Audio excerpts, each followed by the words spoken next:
Ahoy, my mateys. It's Jonathan, your host here on Geekscape, and we're going to talk movies, video games, comic books, TV, all that stuff. That you pretty much show up to Geekscape for.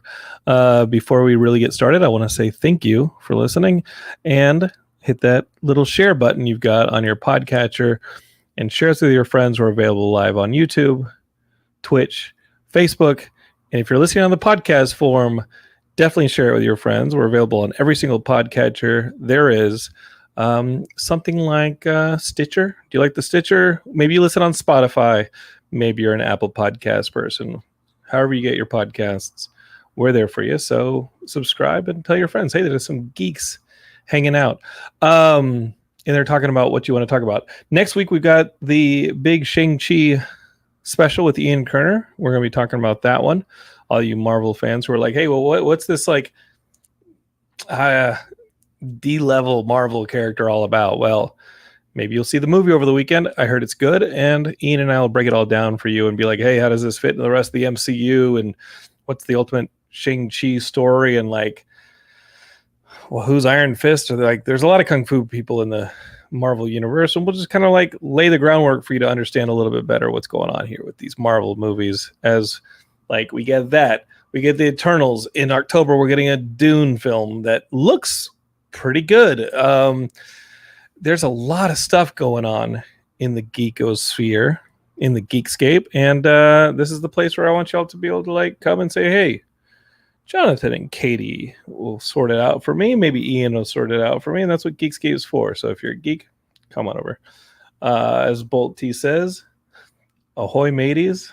And Derek says, you know what? I'm still working. I invited Derek to be on the show today. He says, I'm still working, but even I made it before Shane. I invited Shane to be on the show as well. Shane was supposed to be on the show. Shane is stuck in traffic because I think there was a blizzard in late August there. So that's what happens when you live in Alaska. It's just traffic can be either like a blizzard in the middle of August, or like a moose maybe, or maybe something like fell over. I don't know. I don't know what's going on, but here we go. Speaking of busy, I just got back from San Francisco. I flew up there real quick to direct something, and I didn't expect to go. I'll tell you what, I like the idea of remote directing some work, and that just wasn't going to happen this time around. I got some weird news. I mean, I've been working a lot of different things. Hopefully some of them start to come back to Geekscape. We can get them as guests, and some of these people I've been working with, some are really cool. And I've been delivering like a lot of projects recently, and they brought me on. There's a music festival in San Francisco called the Stern Grove Festival. There's a grove in San Francisco. It's really nice and historic. I think there's like 82 years straight of having a festival in this place. And imagine like an outdoor stage, and they have pretty good bands there, and pretty sizable acts. And they have this concert series, and I've been taking all the footage, helping them with the cameras and a little bit of directing, but doing it from LA, safely from Los Angeles. And I was like, don't worry. Y'all are competent. Y'all are good. Take the footage. I'll cut it together. We'll slap it up there in like the local CBS or somebody affiliate, KPIX. Is that CBS? I don't know what that is. KPIX in the Bay Area is going to broadcast it. And so I've been helping them with these shows. And this is crazy. On Tuesday, a water main broke and destroyed like a lot of the grove. Like I think like 65 trees fell over, these old eucalyptus trees, like, and the stage is covered in mud. And I get this phone call like, Jonathan, like, there's not going to be a 10th show. The final show, the big show to finish out the season is gone. Like, this place is covered in mud. It's been like, it's not safe to be here because like trees fall over. You know, I was hearing a story the other day about a woman who had just been in like her parking lot, and like one of these eucalyptus trees like fell over and killed her. She was in her car and it crushed her. So when these things are being uprooted by a burst of water main in a flood and a bunch of mud getting in dirt getting displaced, it's kind of the whole city, I guess, has to go in the park and make sure nothing's going to fall over on anybody before they open up to a festival of thousands and thousands of people.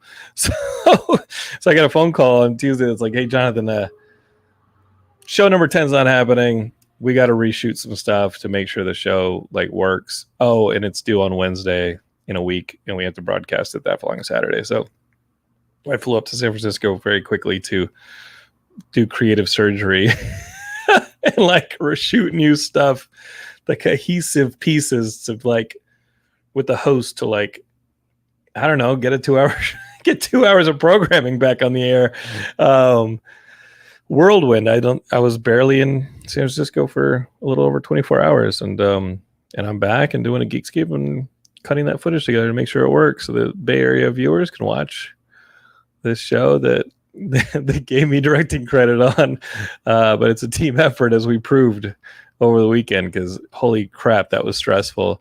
And they've spent a lot of money and time on this series, and some, really cool acts. I've discovered some cool acts like St. Paul and the Broken Bones. Y'all know about them. They're pretty great. No, there's a lot going on here. But I'm back, and I'm here doing a Geekscape with my good friend Katie and Matt. And I wish I could invite Shane, but we're already recording. It's like, I don't know if we can add Shane. Let me try something real quick. Let me add Katie and Matt, and then let me see if I can add Shane. All right. Here's Katie. Hey, Katie, how are you? I'm good. Nothing much. I have to say, how freaking scary. Trees can get scary. I need to put that out there. Trees can get scary, but I thought it was just poltergeist. And we'll see. Like, have you ever seen one of those motherfuckers fall? I've never heard it. I don't know. Yes, I've heard a tree fall in Griffith Park at like 5 a.m. where they're like in a tree fell. And you didn't hear it. Yeah, and it was so fucking loud. We were cooking one night, and we have trees outside of our place, and one of them it had rotted from the inside, and we saw it go down while we were like making dinner, and the thing fell and crashed on somebody's car, just completely demolished the car because they just happened to park in front of that spot. And that thing was the worst sound in the world. Trees are scary. Well, if 65 of them fell from this flooding of this area, like, okay, well, that's a problem. Yeah, that's bad. We had to reshoot a bunch of stuff. I understand the happening now. Like, I understand it a little bit better. The trees will kill you.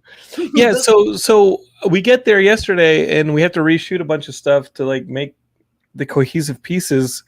And I was like, okay, so they're not going to let us actually that far into the park. And they're like, not until they check every freaking tree, because people die. And I was like, what? People die here? And I was told a story that within the last 10 years, a woman was just sitting in her car in the park, and a tree came and flattened it.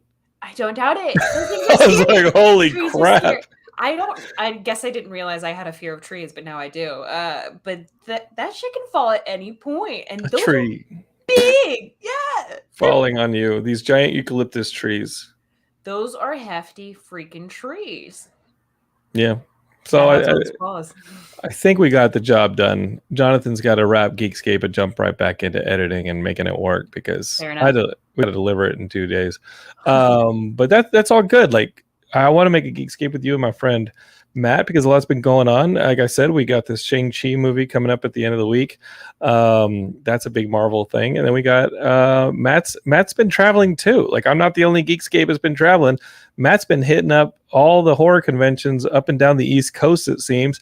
He's like constantly posting things from these conventions, not just texting me, but if y'all are on the Instagram, the Geekscape Forever Instagram, Matt's been posting up and down on that. So let's bring Matt in here. Matt, how are you, buddy? Good. So you're making a documentary about Woodstock '94. It sounds like up there. with all the mud. You know what? I watched that Woodstock '99 documentary before I left, and that's an emotional journey. That's on the HBO Max. That Woodstock '99 documentary. Holy crap! I had no idea it was that bad. I just remember interning at MTV that summer of '99, and that whole event happened over the weekend, and we came in on Monday and saw that everything was on fire, all the footage, and we were like, holy crap, what happened? And I thought the documentary did a great job of explaining it. And you're like, oh, I even worked there and didn't know. Yeah, because it happened like Friday, Saturday, Sunday, and we all got back in on Monday. And the only people who really were abreast of it were the MTV news crews, and I didn't work. I worked in like the television narrative development stuff. Really, I worked in like the video library. Like that's like I was an intern. It was like, Jonathan, can you go reorganize these videotapes of MTV's The Grind? I'm like, okay, I'll go reorder these MTV The Grind tapes. Yeah, I don't know. So Matt, real quick, a little bit of business keeping. We talked about it earlier in the show that like Shane was invited, but like we have to start the show. We're pretty much on time. We have a very limited window because using StreamYard, we get like booted if we don't start the show within like an 8 or 9. You're like 5 minutes on Facebook, and I was like, well, we got to start or we got to delay it, and I got to get back to work. So Shane was late, and now Shane is like waiting in the room, but I can't add him because I don't think his audio is picking up on Zencaster, and you podcast listeners wouldn't be able to hear him. So, like, I mean, Shane, I can see you in the waiting room, and you're kind of fucking up. You're kind of fucking up the show, buddy. But Shane, why don't you test your mic real quick and see if we can hear you? Give me 2 seconds. What a fucking train wreck. I don't know if I can add you, buddy. You're trying, but let's all those Shane fans out there, just tune in to the YouTube channel at around 9 a.m. Eastern Standard tomorrow, and you can hear his voice for 15 minutes talk about Adult Swim, because I don't think you're going to hear it tonight. Let me see. Hey, Shane, say hi, buddy. Okay, listen, there. Listen. No, Matt, listen. It's working. He's on the Zencaster recording, so he's going to be here on the show. Shane, what is your problem? Hey, it's literally not my fault. It is Katie's fault, because every time I'm on a show with her, there's either a monumental disaster blizzard or multiple accidents on the highway, or in this case, a shutdown. I'm on the show with Katie pretty much every week, and there's no disaster except the actual show. So here's the thing. Right now, Shane's looking like the image that pops up in the 90s, like videos where you're staring at a tree, like a trail, and you're following the car, and then the face pops up. Why are you in complete shadow right now? If you're watching the live stream, Shane looks like an early CD-ROM game. He looks like he's gonna give us a mission be like, "You got to get out. Trust me, you got to take the subterranean tunnels." And then next thing you know, you're in like a really bad modeled ship, doing like Sewer Shark or something. Shane looks like something that you would rent that like Stephen Bay would cover on Analog Joe. Shane right now looks like an early DVD Christian film. And pretty soon there's gonna has fucking his number right now. Somebody's is fucking you up, dude. Shane looks like a late 80s infomercial right now, where they just tried to live stream it over a fucking cable modem, like an early modem. Shane looks like the original Numa guy video right now. Like, all right. That crossed the line. Welcome to the show, Shane. How's the internet in Alaska? It's great. The internet is great. I am not that talented than the Numa guy, so that's a low blow to him, Matt. Come on. So Shane, what was the cause of your tardiness on the episode? There was a shutdown. There was a shutdown on the highway. I left early. I left work. Shutdown of what? Nobody lives there. Hey, I don't know. That's probably the issue. You're like, the government ain't gonna take my freeway. This next 100 yards is Gerald's because my farm is next to it. I don't know. I couldn't see the end of it. I had a fire of ways. I cut through a couple. There are 8 other people who live in the city. What's the traffic jam? Easily could have just got out of the car and walked. Well, shit. Myrtle's tractor's broken down in the middle of the damn interstate. Hey, it's probably fair traffic. The Alaska State Fair is a pretty big deal. Yeah, okay. Everybody, you're going to have to stop your trucks.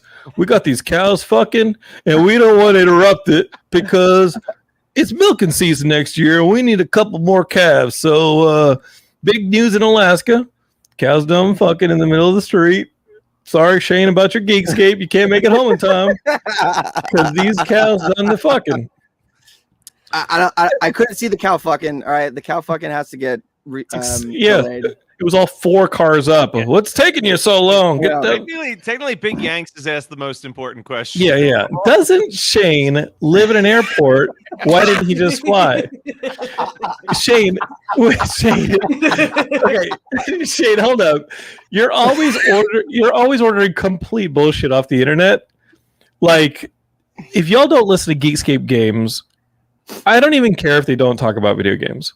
What I enjoy the most about the Geekscape Games podcast is that Shane has so much faith that he's gonna make it on time. that this trash website that he ordered a graphics card from is actually going to deliver. And then when they don't deliver, big surprise, he's like, I'm going to take a small claims court. I'm like, that company doesn't really exist. They're a PO box in Chino, California, linked to like an offshore company selling you empty boxes over eBay because you fell for it. Like, who gonna shoot? Come on, Shane. You're missing like key details to this story. No, that is as Rock International has been making computer components since probably you were born. Out of where? Yugoslavia? Like, dude, it's a PO box in Chino. You're not suing anybody. And while you're ordering crap on the internet, why don't you have one of those like bicycle copters with a propeller on the top to get you to Geekscape on time? Order that. Remember on the back of the comic books when they were like, all you need is a vacuum tube and you can make yourself a hovercraft. Remember that crap? It was next to the sea monkeys. Get yourself one of those and maybe you can make it to Geekscape on time. Stop blaming Katie. It's 2021. No victim shaming. Trust women. You were the one that was late. What? Trust women? Way to white knight that shit, dude. All right, John, my lady. No, I trust women. I trust women. I trust Katie more than you two. So I trust women trust women to be the catch-all when I have a problem and I need somebody to blame. You're like Andy Richter just laughing at John. I don't know where I'm getting thrown under the bus, Shane. Matt's just there. That, you know what? In all honesty, Geekscapists, that is what I value Matt the most about. He's very dependable. He's there. He runs like 15 shows on the podcast network. He runs the podcast network. Every week he's putting up new content on our different various channels. And tomorrow we have a launch of a video that Shane has narrated. And I heard you had to speed up the audio because it was slow, Matt. No. So the problem that I have with Shane's video is that, so first and foremost, I think it's our best video. Like, as far as like the narration, the story, all of it is great. But the problem is that his like Adult Swim video doesn't really start talking about Adult Swim until about 6 minutes into it, as he tells like this long story about his childhood. And as someone who has to pull like stock footage to put over top of the voiceover, I'm like, I am at a complete loss for what I'm supposed to put to fill this time of Shane's story of like on the playground and watching TV with his dad. So like, Shane, I hate to tell you this, you and your dad are represented by Bart and Homer Simpson for a long portion of this video. It's the only character I could think of where there was plenty of footage of a father and son watching TV together that I could pull from. We just picked up quite a few subscribers on that story there, Matt, because holy crap, we got to see this. So Shane, Al Bundy, so Matt, you're pretty much running the network, but I'm still the head of the network. So can I just make an edict that we stop using the YouTube channel videos as midlife crisis like type of things? Because it sounds like Shane is actually not talking about Adult Swim as much as he's like, Father, see me. I'll tell you what I genuinely think happened from the conversations that I had with Shane. I think that Shane intended to do a very like traditional, here's the story of Adult Swim, but he texted me and was like, oh shit, I just watched the Stand By Me video. That's really good. And I think that he was like, well, Chris Fafalios put like a couple seconds of his personal life into that video. Let me see if I can do about 15 times that in my video. How do you tell people you live alone without telling people you live alone? Shane, we're glad that we can provide your connection to the outside world. No, hey, my connection to the outside world is a shut down highway. So I need you guys. All right. I need I need healthy reinforcement like I'm getting right now. Healthy emotional reinforcement. You guys have always. Yeah. That's a sarcastic joke, Katie. Oh. We're just like, Thank welcome. you for mansplaining that. Welcome. Yeah, Shane, I'm glad you explained a joke to the only comedian on the stream. I'm just saying, also from a mental health standpoint, maybe the qualifications. No, I should have come on.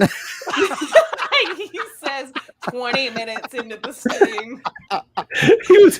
He was like, guys, my mic works. Put me on the stream, please. So welcome to the roast of Shane O'Hare. That's all right. The pixelated version. Yeah. He's the 8-bit version of Shane O'Hare. Oh my gosh. Integrated camera. Anyway, so I'm here. So what do you guys want to talk about? I already host one. I already host one train wreck of a show. So do you want me to host this train wreck as well? I just want the video to clear up on your internet so we can realize that Shane wasn't even here. It's just Colonel Sanders. Like, what? Shane. Just Guy Fawkes just trying to make a comeback. My lady. Hey, Shane, you would explain what's so cool about Fight Club to us while you're at it? Well, here's the thing. It's too nuanced for you normies to understand. So where's the Scarface poster? Where's the Scarface poster? I've never seen Scarface. I've lived it, baby. That being said, okay. Shane, you still have a girlfriend, though, right? Like, in all seriousness, like you're in a relationship. Yeah. How long has this relationship been going on? Because we've witnessed many relationships over the course of Geekscape here and there. We've been dating for a year. We've been hanging out for just about 2 years. You're not supposed to date in your first year of sobriety. So I didn't really do that. But seriously, on my 1 year anniversary of being sober, I just said, "Oh no. You can like date. You can like hang out. You can fuck, but you can't like get into a relationship." And on my 1 year anniversary of being sober, I said, "Hey, do you want to like actually like get into a relationship?" And she's like, "Oh, holy shit, yeah!" And then good ever since. Oh, congratulations! If we hear banging in the background, like you'll let her out of the shed, right? Like you will. She gotta stay in there. She can't have a real job. She gotta make sure the cows fuck on time. They were fucking too late today. They cut into the traffic. As Derek asks, does she know that she's in a relationship? I want to say that someone has actually appeared in the chat, in the Twitch chat, that might be claiming this.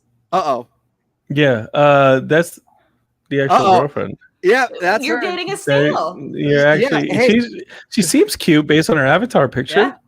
Oh no, it's that avatar is way underserving her. She's much more beautiful than that avatar. All right, Shane. Well, we wish you the best. We wish you the best. Thanks for coming on Geekscape. Anyway, let's talk about other stuff. No, I'm kidding. Just drop him from the show. I mean, we could talk pop culture. They announced that they're finally making a Rocketeers sequel. They did with Aiello.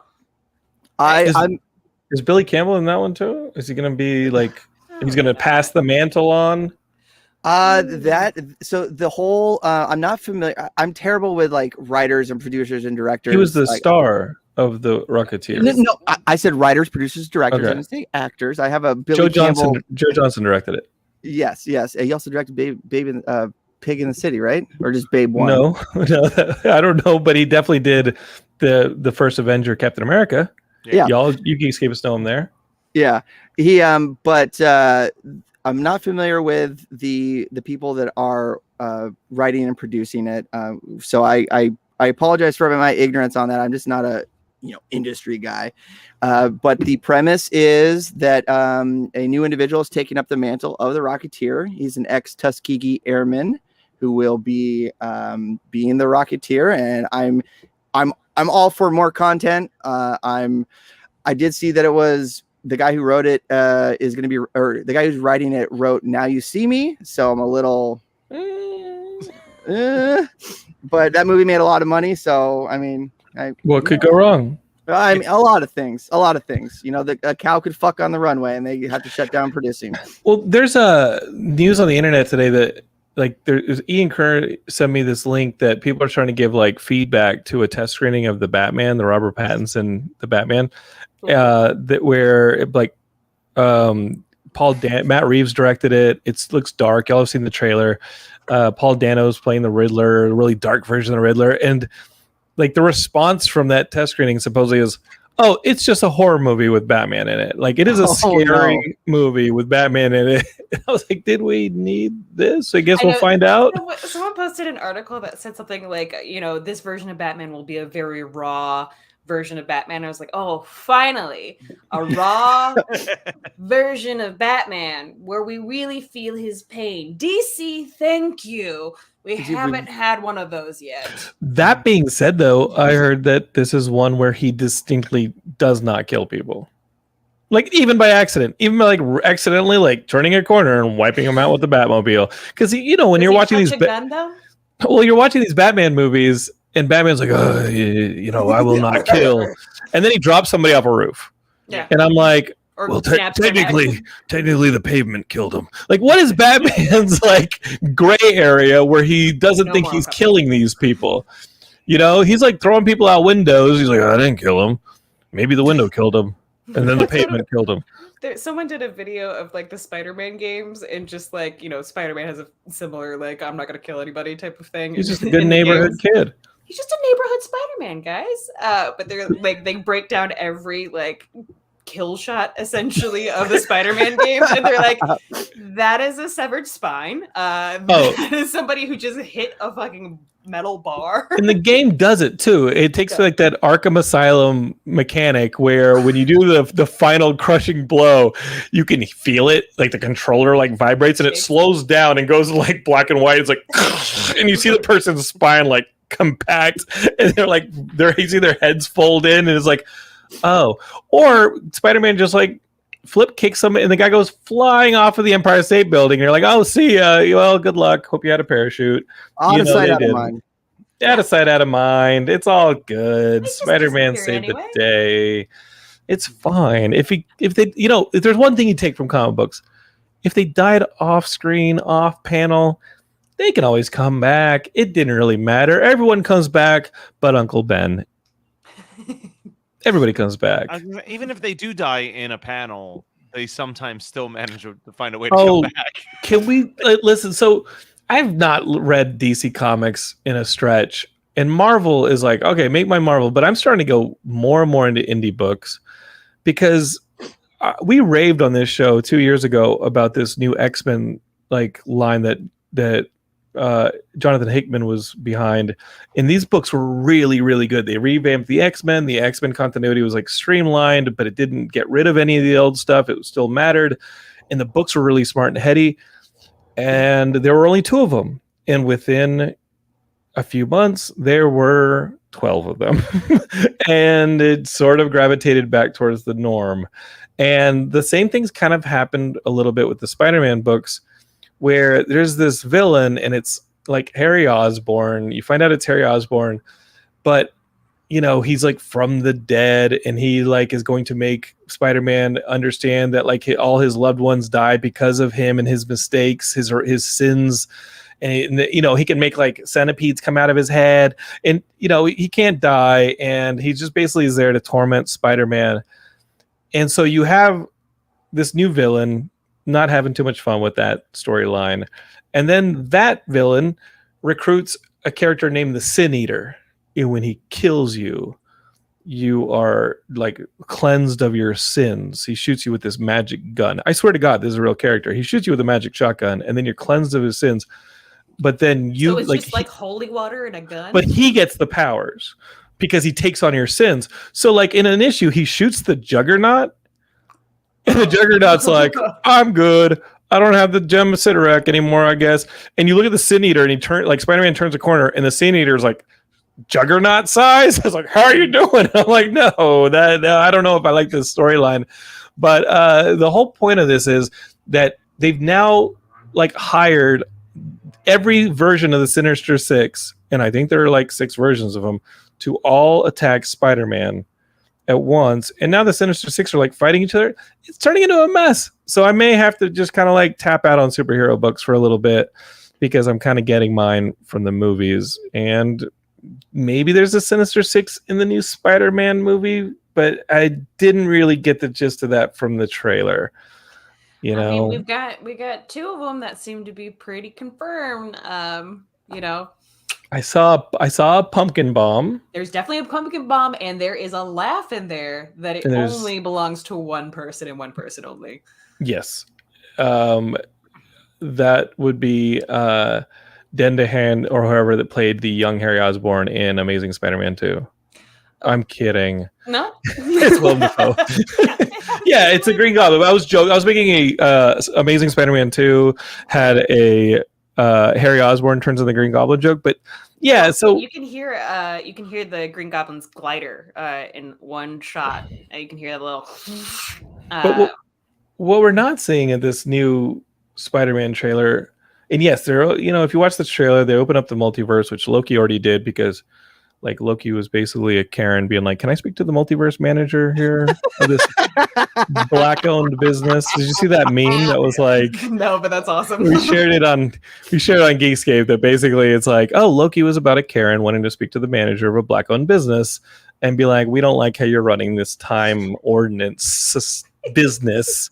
Can I speak to the manager? And he's just working his way up the chain of command until he gets to Kang, and Kang's like, I'm running my business just fine, and if you mess with my business, all hell will break loose, which is what happens. And now we have a multiverse. So with the Spider-Man thing, we do have the return of like some of the older villains and possibly some of the older characters from the earlier Spider-Man movies, but there was still that promise in like Homecoming that we were going to get the Scorpion and we were going to get like you know, obviously the Vulture and all these new like Spider-Man villains, and probably a Sinister Six movie.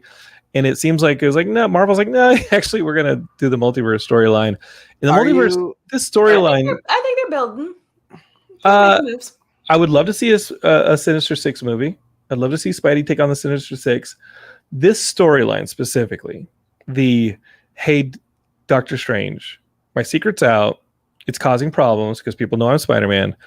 Can you put the cat back in the bag and make people forget I'm Spider-Man?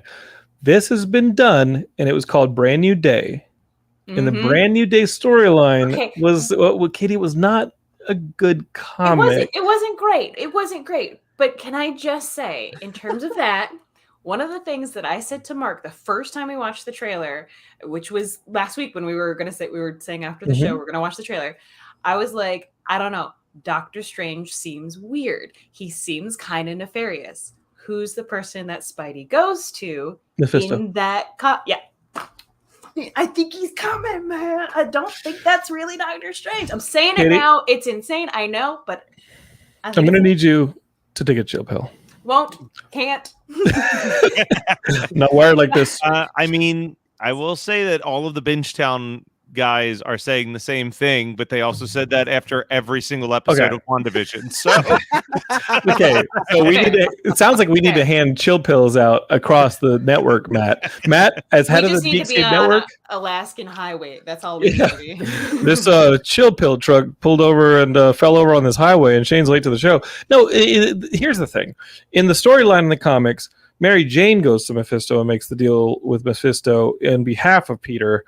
Oh, the whole thing with Mephisto and why I believe that is actually Stephen Strange that does the deal is Stephen is a complete narcissist, and that didn't get cured when he suddenly got the Eye of Agamotto and all that stuff. Like, no, he's still a narcissist. But that's still like that's such a diversion from the Endgame Doctor Strange that we've seen. Like he was. No, it's not. And the Infinity War Doctor Strange. He had no choice. He had one. There's one reality. But now that he had that one shot and they finally made it, it's like he's just. He doesn't learn a lesson. No, oh, man. That is his. That's like telling Tony Stark not to be a glib dick. Like, you think he's always been like there's not been a moment. And Doctor Strange has always been a complete narcissist, and when that's why he's my favorite character. The second, you're growing that goatee just great. The second Wong turns his back, like of course Steven's going to be like, thanks, Wong. Parents are gone. Let's do the spell, right? And he doesn't want Peter messing with it, and Peter messes with it because that's what Peter does. And that's Stephen Strange. I don't know when we get a Mephisto. I don't know if we get Mephisto. I really don't care if we get Mephisto. That being said, I'm pretty sure that's Stephen Strange, and he's going to have to make amends in Doctor Strange 2. Yeah. And they might be a little bit of a two-parter there. I mean, what's a two-parter? All these movies connect. So, like, it's a multi-parter. It's a tangled web. It's all connected. So I think we're going to see the repercussions of this stuff in many, many, many films. So the multiverse is the phase 4. Yep. And that's Stephen Strange. Stephen Strange would absolutely be like, parents are gone. Let's party. No magic during the school year. If y'all do not listen to Geekscape Games, you should, because it's one of my favorite shows on the network. Props to One Hit Thunder. I have no idea. Why. I love that show. Guys, I love Geekscape Games, and just listening to like Shane mess up his computer and be like, I found a link on the internet for this one thing. FedEx will bring it next week. And then FedEx trying to figure out how to deliver stuff in Canada. Like, that's a whole ordeal. Canada? In Alaska. And if y'all don't listen to Geekscape Games, y'all are missing one of the major dramas of the Geekscape network, which is, will Shane ever fix his graphic card so he can play basically an emulator? I don't know if you're ever going to play that flight simulator that you're buying it for. Well, this most recent episode, we also may have some Twitch exclusive content coming from a conversation that happened on Geekscape Games as well. Oh yeah, sorry, Katie up there. Oh yeah, it's happening. It's gonna happen. Yeah, Shane, I love you, man, but you gotta you gotta quit messing with your computer. It's a very Stephen Strange thing to do, to be like, well, I'm the smartest person in the room. I know how to fix this off of some links I found on the internet. You're like the technological version of QAnon. You're like, I found these links on the internet and I trust them completely.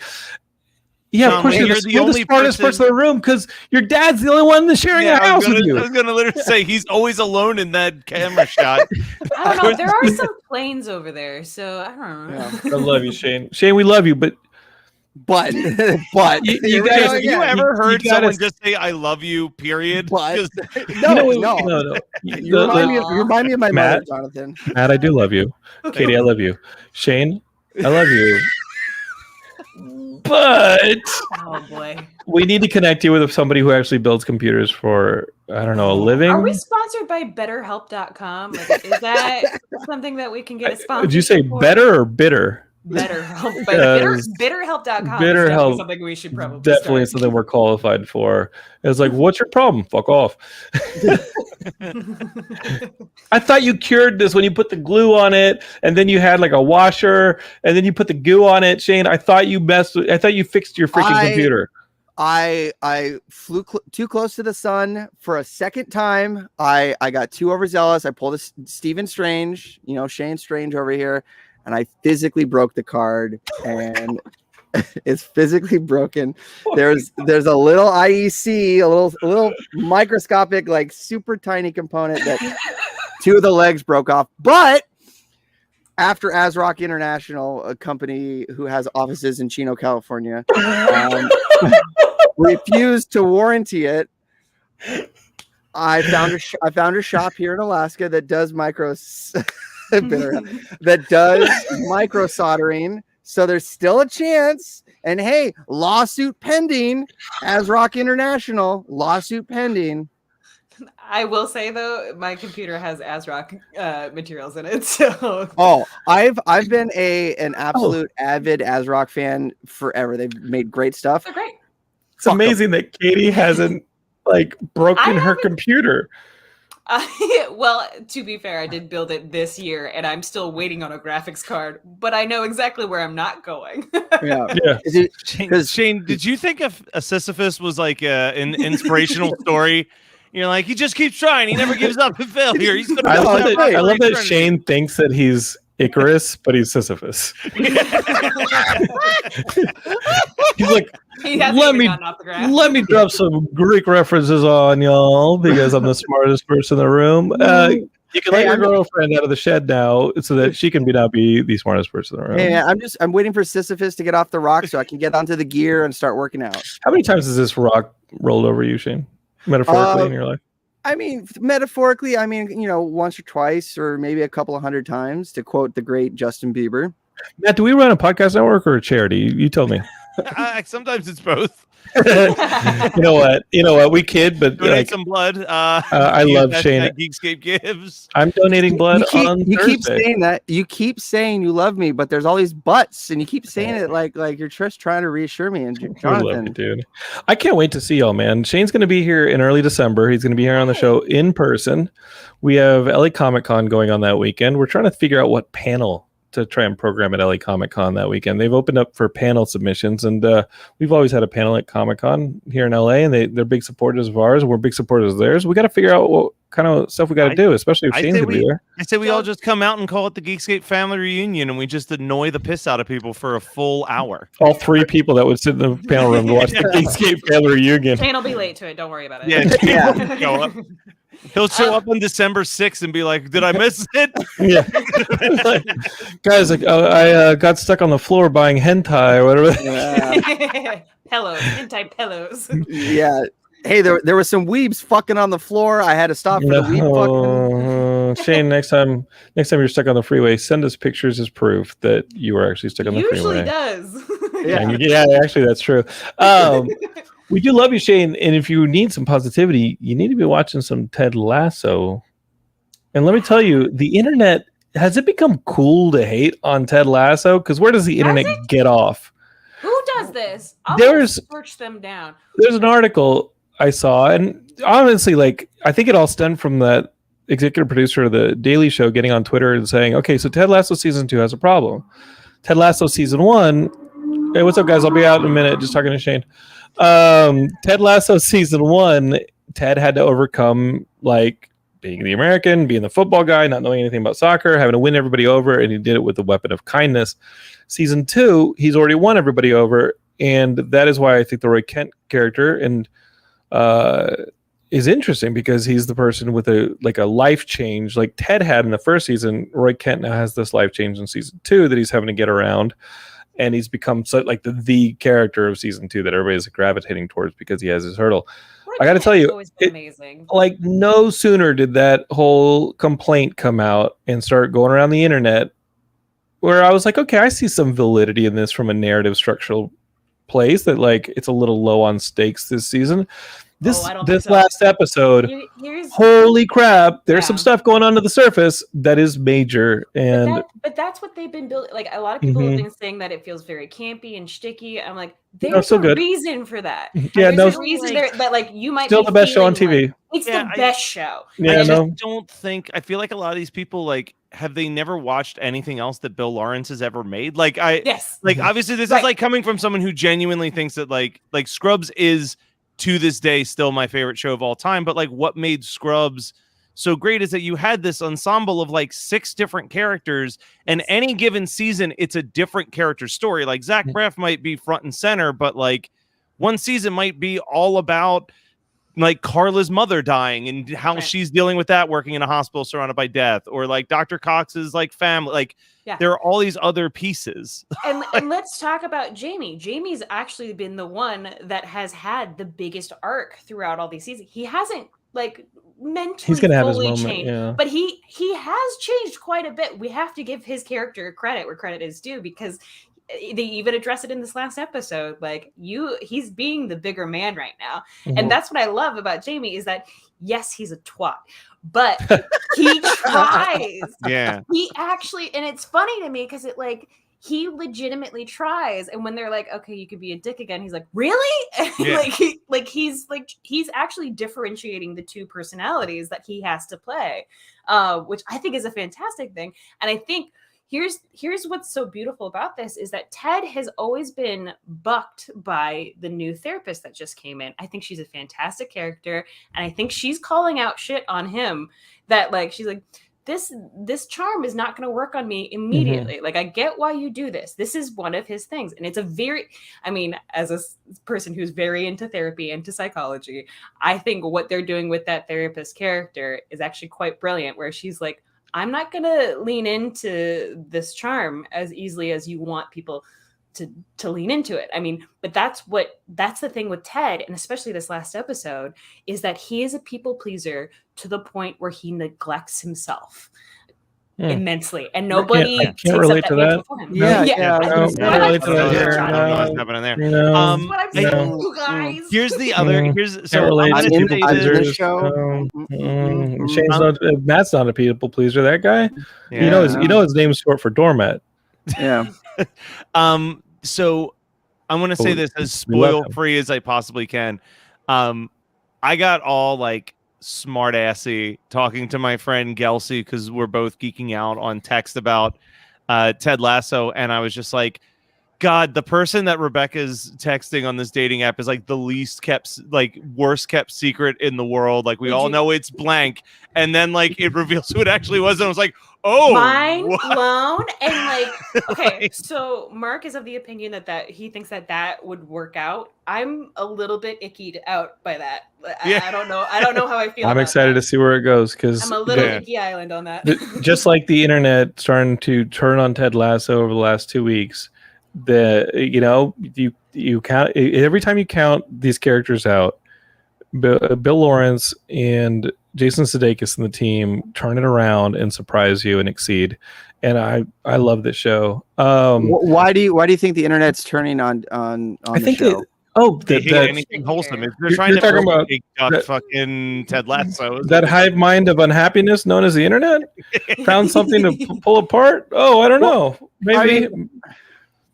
I don't know. I was asking a question. No, for sure. And I think it's a valid question, and I think Thank you, Katie. You're welcome. I think the bullshit meter is very high right now, and like a lot of us like really enjoyed the first season of Ted Lasso because it was finally the heartwarming show that no one was doing, especially during the pandemic. So it was like a freaking hug. Now I feel like people are getting a little bit overwrought with that, and it's like, this feels like fake. I think like stick with this, because this might feel fake to the overexposed in terms of media, because I think they're going to do something really beautiful with this character, because that last line of that episode, literally, I like ugly cried. Like, I mean, I don't know how actresses make the beautiful cry, because I get like the red mustache. I'm just like, people have like pretty cries where they just have like a tear. I'm just like, that's like, it's special a effects. terrible thing. Well, and John, it's funny because you talked about that article on the Patreon bonus episode that you and I recorded. Thank you. And I felt like literally the next day when I hopped on Google and it was giving me like suggested articles that you might want to read. The top article, I forget what website it was from, but it was like Ted Lasso season 2 isn't in a slug. It's about to make a breakthrough. And I was like, like perfectly, like that worded it perfectly. Because again, I don't want to like spoil in case no one hasn't watched anything, but like what's really getting into my head about the most recent episode is more so when Ted is having his problem out on the field, what the voiceovers are. Like, I want to really analyze why it was like those specific flashback voiceovers. Yes. I mean, think about there's a God, I could go so deep. We can't spoil it. We don't want to spoil it for the Geekscapists. There is a specific voice, exactly what you're saying. There's also something that connects to it that's happened that no one helps him with in the beginning of the episode. He's going and helping everyone with everybody's problem, and there's something that happens that feels major, and he cannot help that situation. Oh, that's a big one. Oh, yeah. No, that's a big one, and that's what I thought it was. Big Yank says, "Please don't spoil it. I'm an episode behind. I know that he's caught up though with What If, Marvel's What If." Bolt T says, "Do we all agree that What If is not living up to expectations? It's the worst Marvel Disney Plus show so far. There's been 4 of them. Let's hang tight. All right, let's hang tough like the new kids, and let's not start picking it apart quite yet." Did I like? I think the second episode is still my favorite. Yes. I love this animation. I love the writing. The third one, I'll tell you why I love the third one. Validated. It brought Coulson back. Validated the existence of Agents of S.H.I.E.L.D. Agents of Shield forever, baby. I will say the third one was not my favorite. I will give it that, but I do love the style and the way they're telling these stories. I feel like a lot of this is really hard to get out in one episode, and that is the thing that's doing it the disservice, because there's so much we could explore, but they only have a certain amount of time and they have to fit it in. And how they're doing it within the given time that they have and the style that they're doing, I think it's pretty freaking awesome. And I think episode 2 is the best example of that. It was so economic, so well told. And I think when we look, I think we get a couple more episodes in, we're going to look back and realize, oh, it's a tapestry. It's connected. I think my biggest problem with What If, the show, is that like I can tell that it's all kind of in some indirect way, it's still like servicing the further plot of the entire MCU, right? Like it's still like introducing all these different types of multiverses. And for me, like when I think of What If, I think of it as the comic book that's like, all right, you fucking nerd with your stupid fucking suggestion. Here's why your suggestion shit. Here's why it's never going to work. Yeah. And like every single one of them ends with, and everybody died. Isn't it so much better that it went the Marvel way instead of your right idea? And I want that. Like I want to dark. Like, you're right. The comics were really dark. Like you'd be like, what if Howard the Duck picked up Mjolnir? And you're like, oh, well, he'd be Thor for a little bit, and then he'd get his ass handed to him. There wouldn't be a Thor, and everybody would die. Like this all had to happen. It was like, what if the X-Men tried to stop Galactus, and there was no Reed Richards? And you're like, oh, then Galactus like gets punched by Wolverine, and everybody dies. Like, that's it. Like I would literally watch 10 episodes of a show where every single ending is, and everybody dies. Like I think that would be hysterical. Yeah. And in there, DC, man, like they're not gonna do that. It's not Batman the horror movie that's we're getting coming up. If we get a Batman horror movie, can we at least get another Lego Batman? Can we make that trade? DC, can you work with us on that? Can we get a little bit of sweet with our sour, please? I just want more raw Batman. I want to know what's going on. I want to see him raw dog crime. Yeah. I mean, you could do a Batman. You could do a Batman horror movie, right? Like the Long Halloween supposedly is they great. did it.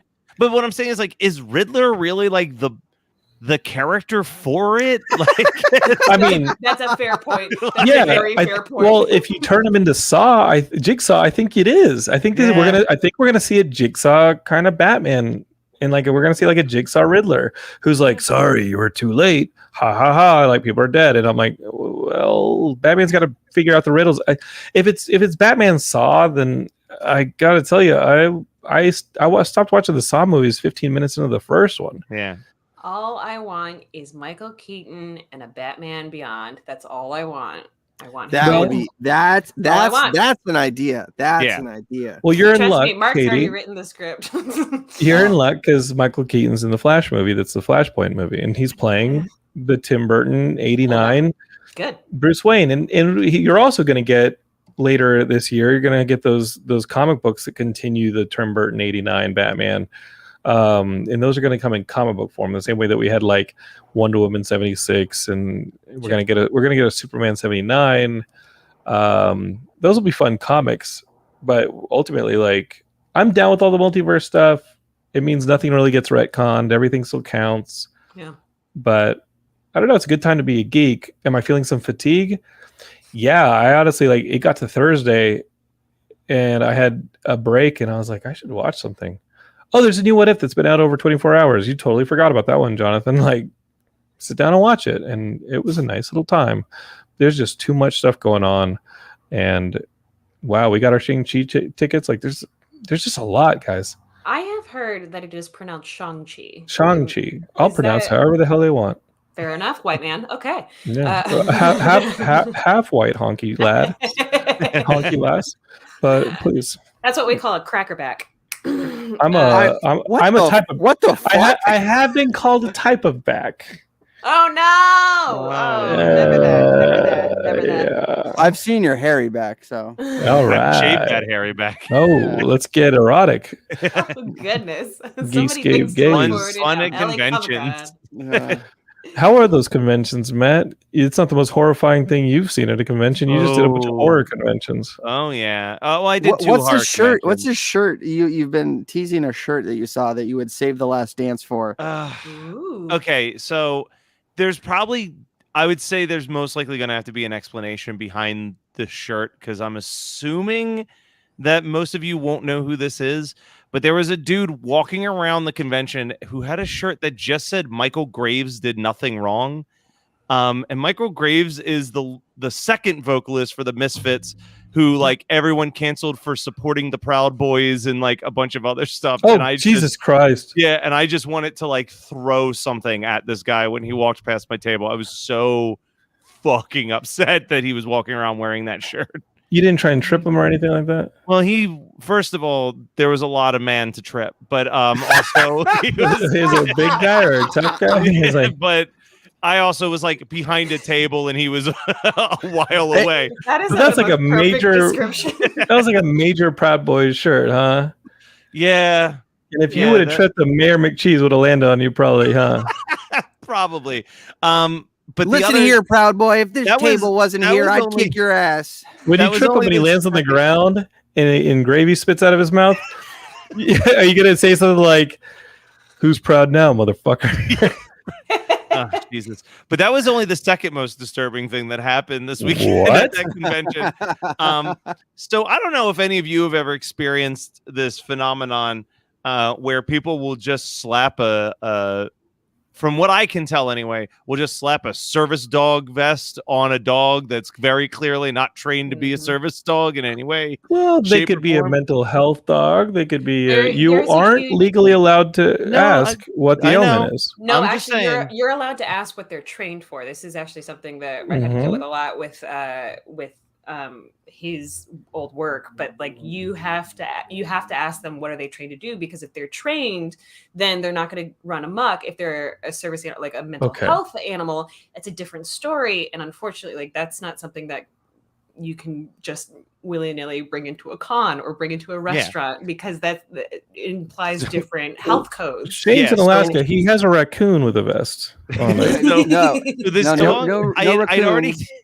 already gotten a sneaking suspicion that this wasn't a service dog in the truest sense of the word when they had to chase it as it just ran off out the doors, the automatic doors. It has rabies. But then later, so here's the thing. It was Friday night at the convention. And if anyone's ever been to really any convention, but Yeah. specifically a horror convention, the Friday night, it starts at 5:00, but people who get there good and early and they just start pre-gaming from like noon until doors open. So this Hell is yeah. 9. It's 9 at night. So everybody is feeling good. And I'm sitting at my table and I just see a girl with her service dog running at full speed as to the door, like dragging this dog behind her as it is just liquid shitting through this entire hotel floor. And then because everyone is so drunk, no one is noticing it and is just stepping in it and like trudging it through this hotel. And it was chaos, and it all happened right in front of my table. So I'm watching it firsthand as it's all happening. It was something. It was a great show. You went to a horror con. Like, of course, something horrifying had to fill the ticket right there.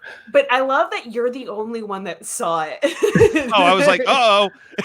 Do the people smell that bad that they don't know when they're walking through feces? Well, and here's the thing. I could smell it through my mask, and I was one of the only people wearing a mask, so I don't know what their excuses were, because they probably should have been able to tell what was happening. So Their these nose is all people- stuffed up with cocaine. I mean, that's So the these- only logical explanation. So these people who love horror movies and love these monsters that wear masks and terrorize people, they're like, nope, no mask for me. Nope. I will Uh-uh. say something that made me feel great at horror movie night is, I would say 95% of every person at the convention was not wearing a mask. The 5% that were wearing a mask unanimously came up to the horror movie night table to let us know that they were big fans of the show. So I'm like, Oh. all right, cool. Aw. We're cultivating the good audience at this show. You guys are Geekscape is just operating at a different level, baby. A different Yeah. level. And with Shane back doing Geekscape games, baby, I feel like we're on all cylinders, man. The podcast is not, I don't think this network's been as good on the podcast offerings ever. No. I'm And now loving we've it. got our anime show finally. Mhm. I got Yo, a I'm meeting on hyped for that. I got a meeting Friday with some people that are possibly going to be another show. Hey. I'm talking. I previously mentioned Gelsey on the show. I'm working on What is putting together a show for her, which is going to be called Before My Time with Gelsey, where it's guests talking about a property that they love that came out before they were born. Okay. Which I'm like, I think that could be a fun conversation. Finally get some class on the Geekscape network talking about like Casablanca and shit. Listen, we got some class on the Geekscape network, but it's John, you all, can come on and it's- talk about the bicycle thief. It's Like, all on FemRegard podcast. It's a that is FemRegard true. podcast. That is easily the classiest show on the network by a very large margin. Christopher Robinson says, "Wait, what anime show?" And that means that he doesn't know. Waifu and weeboos. We have waifus and weeaboos on the Geekscape network. Our buddy Nick hosts it, and you should subscribe to it if you're a big anime fan. That is a show that we brought onto the network specifically for you, because I don't know what the hell he's talking about when I listen to it. I just know that I love listening to Nick talk. He's like a tough dude from Philly, being like this guy, and then he's like talking like some dude hanging outside of a pizza place in Philly. Here, like This motherfucker, and he pulls out a sword, and then all of a sudden there's tentacles, and I'm like, wow, I love this guy. Oh, hell yeah. Star 2902 says, wait, there any of that video footage of that dog crapping itself across? I like that. I like gonna put it up on the YouTube. I like that the dog set up a shitty Crocodile Mile across the fucking hotel lobby, and basically all the horror attendees were like, let's slip and slide and go for it.